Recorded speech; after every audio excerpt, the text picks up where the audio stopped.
nandito na rin lang tayo sa Bicolandia. Aba, hindi natin pwedeng palampasin ang mga chibog na may gata. Wala naman akong favoritism. It's just that, na-miss ko lang talaga yung kununot. Kilala ang 65-year-old na si Nanay Teresita sa kanyang putahing tinumok. Ang tinumok po ay gawa sa dahon ng gabi, hipon, luya, bawang, sibuyas, may sili, sa kanyog po. Ginagataan ko siya sa loob. Maganda po talaga sa tinumok yung natural na hipon, hindi po yung pangsigang na hipon. Yung hipon ng parang may agat-aga, yung may mga kamay, yun po ang masarap. I-mix na po natin itong gata, sanyog, hipon, luya at bawang. Matapos mahalo ang mga sangkap, saka ito babalutin sa dahon ng gabi. Iaayos ang mga nakabalot na hipon sa kawali at pakukuluan sa gata at sasamahan ng sili.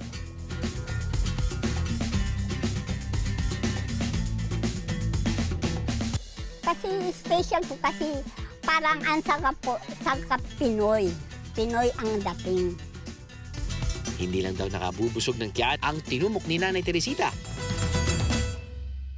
Malaking bagay po sa akin ang tinumok kasi ito po ay minana ko pa sa aking mga magulang.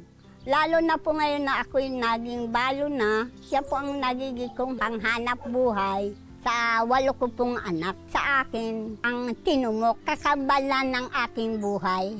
Kahit paano po, nakakakain na kami ng karne dahil po sa tinumok. Tinumok! Mukha siyang laing. I think medyo similar to laing dahil may mga hipon siya sa loob wrapped in gabi leaves, which is pretty much the ingredients of laing. Yan! Para sa mga non-Bicolanos, yung blanket of classification natin dito ay, uy, laing! Ito yung masarap na parang side dish kasama ng lechong manok or lechong baboy or piniritong isda. Kilala rin sa Camarines Norte ang kinunot. Kinagisa nitong sinasamahan ng stingray o pagi at nilalagyan din ng gata. Pero dahil ipinagbabawal na sa batas ang pagkain ng stingray, ang kanilang alternatibo, bangus.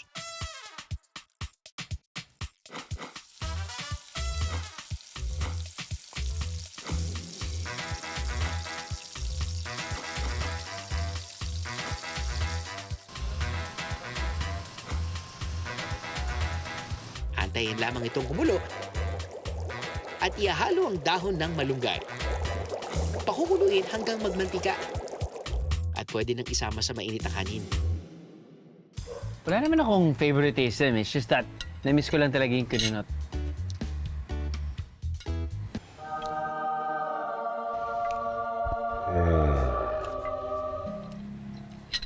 Blanket of comfort. Yep. Yep. Of course, fish pa rin. Yung gata nandun, yung konting asim nandun, tapos yung medyo oily siya.